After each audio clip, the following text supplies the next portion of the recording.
Your family home is being demolished right now.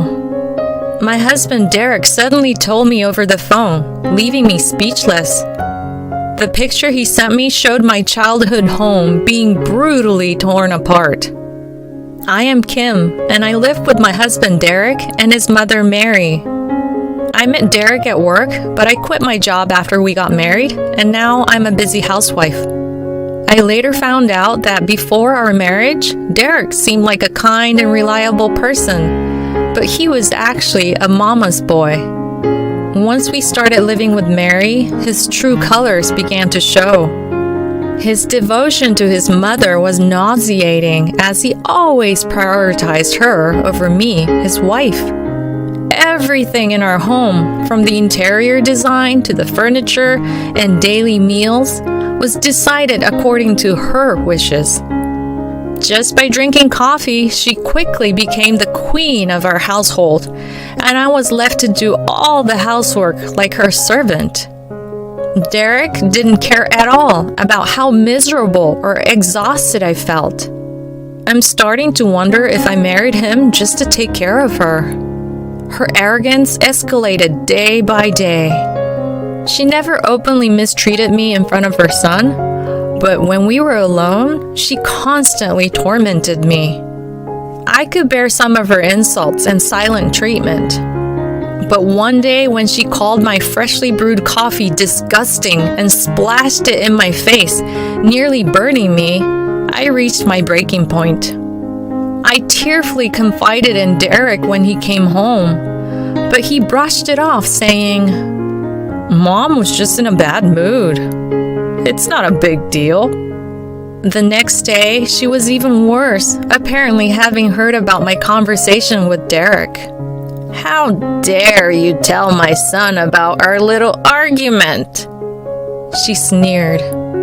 "I wonder what kind of upbringing your parents gave you, getting so upset over a little criticism of your coffee."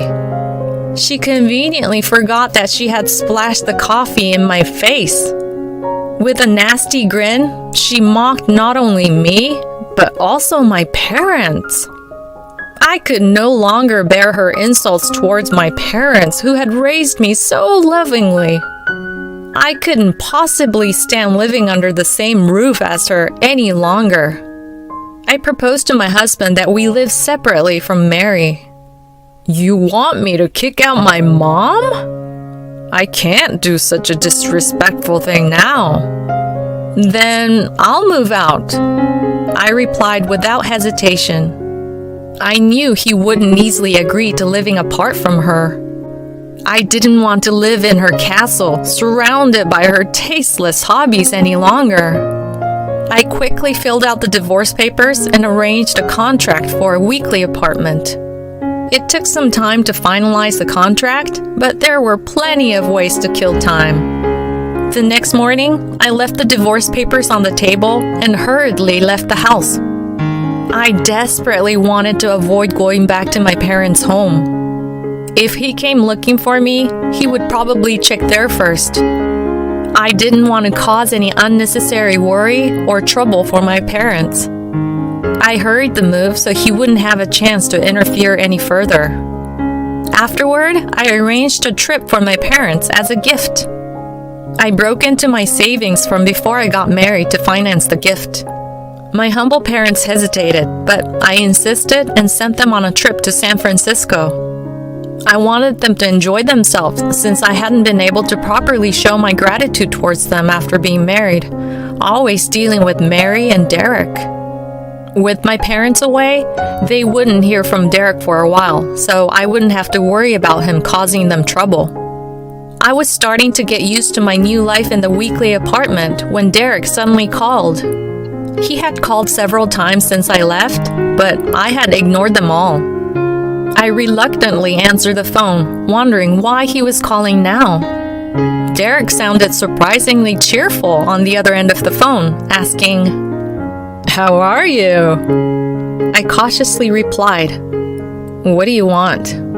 Unapologetically, he continued, "I'm having your family home demolished right now." I fell silent for a moment, not understanding what he was saying. Demolished? Did you say demolished? Like destroying? What on earth are you talking about? Don't mess with me, I retorted, still not grasping the meaning of his words. He remained nonchalant. Yeah, I'm selling the land your family home is on to buy my mom a luxurious house. I was left speechless by his nonsensical statements. With a smug tone, he said, We're married, so it's shared property, right? And hung up the phone.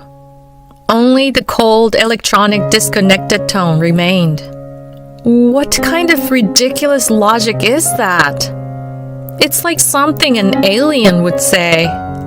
I couldn't tell if it was a prank or if he was serious, so all I could do was stare at my silent phone. Then a notification popped up immediately. A picture had been sent. It was from Derek. When I opened it, there was a picture of a house being torn down. The white walls and blue roof were just like my family home. I could feel the blood drain from my face. I tried calling him back furiously, but he completely ignored me. I couldn't help but collapse onto the floor. Later, I found out that after I had left, he went to my parents' house, as expected. He learned from a neighbor that my parents were on vacation. The neighbor also mentioned that I hadn't returned to my family home. Upon hearing this, he became outraged. So she tells my mom to live alone while her parents go on a luxurious trip? Though it was an absurd grudge, it must have seemed unfair to him. In a fit of anger, he decided to demolish the house as revenge. Unfortunately for him, neither my parents nor I were there. Moreover, he hadn't submitted the divorce papers yet. He thought that since we were still married, he could do whatever he wanted with my property. Hello? Sis, are you okay? I hurriedly called my sister, who was still living at the family home.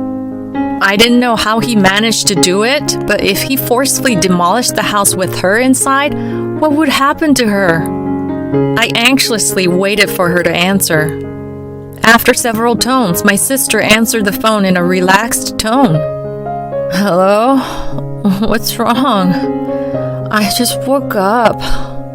The house! Is it okay? Even though I asked with a sense of urgency, my sister's attitude didn't change. It almost made me feel like I was overreacting. The house? Oh, Keith across the street seems to be having some renovation work done or something, but our house is fine. I couldn't believe it, but that had to be it. I fell silent for a moment.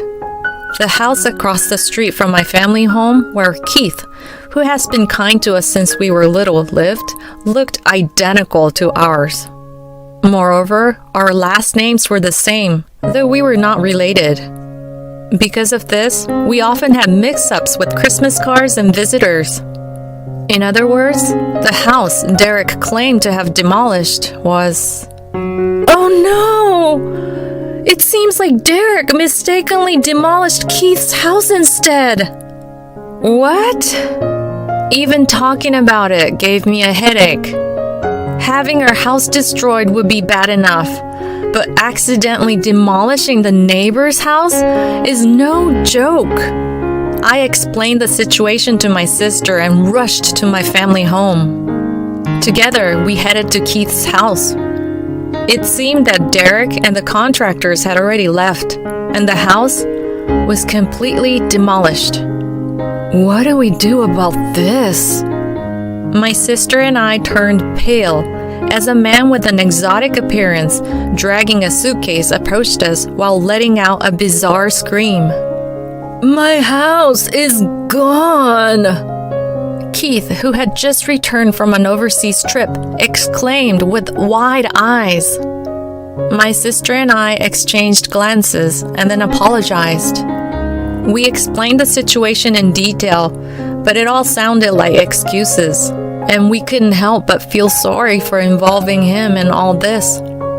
I am so sorry that your precious house ended up like this. My sister and I continued to apologize.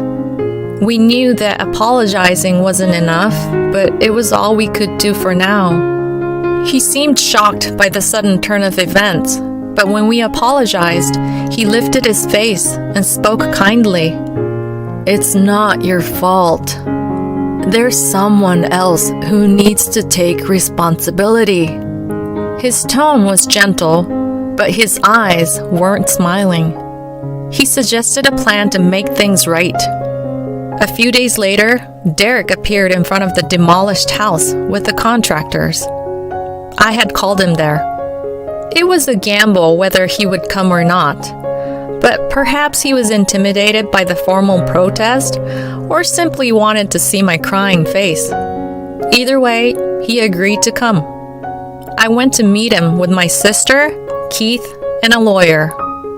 Derek seemed surprised to see me with allies, but he quickly put on a brave face. What do you want now? Nothing can be done about the demolished house. Besides, it's our shared property as a married couple. You have no right to complain. He still didn't know the truth. I responded to him with a hint of pity. The house you destroyed wasn't my family home. It was Keith's house. As I introduced him, Keith glared at Derek and stepped forward. The usually gentle man was truly terrifying when angry. Even Derek, meeting him for the first time, shrank back from Keith's intensity. Then he argued back. No, but your maiden name is Jackson, right? I checked properly before demolishing it. Hearing that he had demolished someone else's house, Derek started to panic. I sighed as if to interrupt him. It's not that unusual of a last name. We just happen to live in a similar house and have the same last name. But what are the odds? He was genuinely upset, but it sounded like a comic retort. My sister chuckled beside me. This is hilarious! So hilarious! Ignoring her, I continued.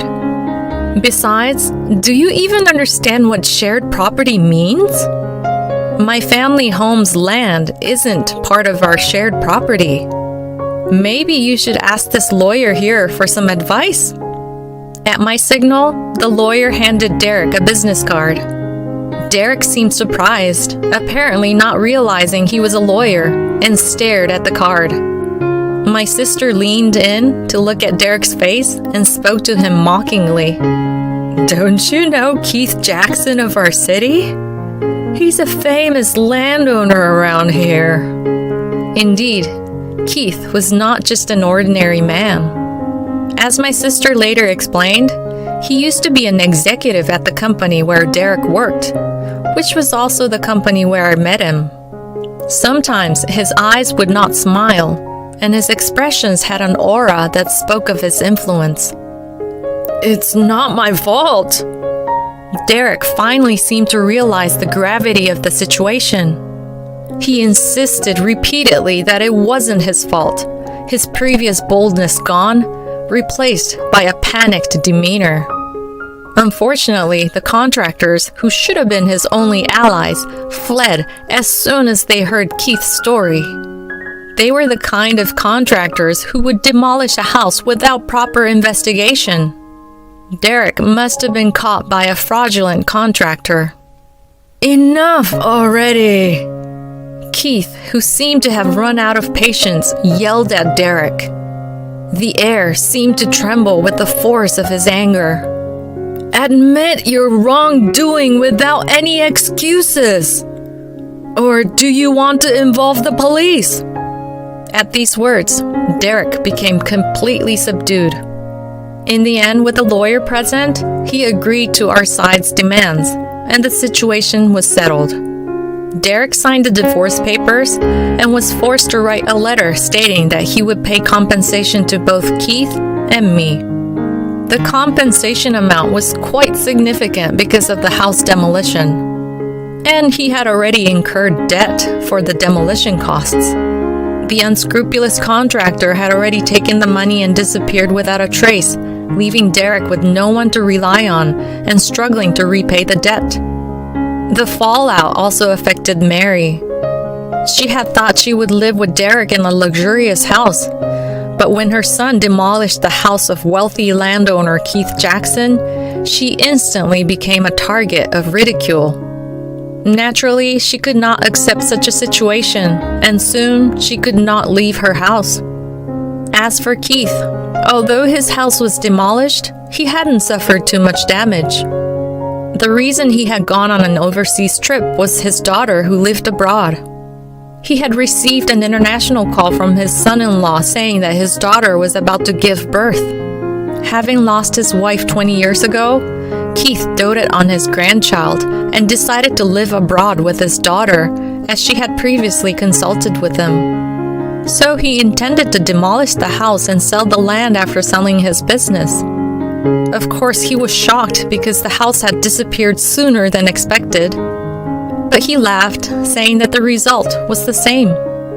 I didn't inform my parents of anything until they returned from their San Francisco trip because I didn't want to ruin their vacation. When they returned home and heard the whole story, they turned pale and were speechless. But they were relieved that nothing had happened to me. At my parents' suggestion, Keith would stay at our house until his business was settled.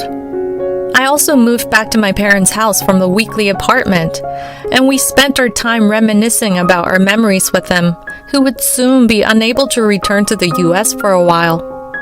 About a month later, the day of Keith's departure finally arrived, and our family went to the airport to see him off.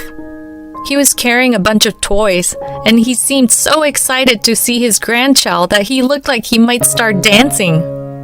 Although it was a time for goodbyes, his happiness was so infectious that we couldn't help but smile. We waved our hands as we watched him head towards the boarding gate. A few months later, we received several airmail letters from Keith, each containing photos. In every photo, he was holding his granddaughter, looking incredibly happy. My sister said, "They've been nagging us. They want to see their grandchild's face." It's definitely Keith's influence. I agreed. My sister and I had begun to hear our parents expressing their desire for a grandchild as well. Seeing Keith's happy face and the adorable photos of his granddaughter made me want to have a family of my own. But next time I get married, I vow to choose someone who isn't a mama's boy and who will genuinely cherish my family.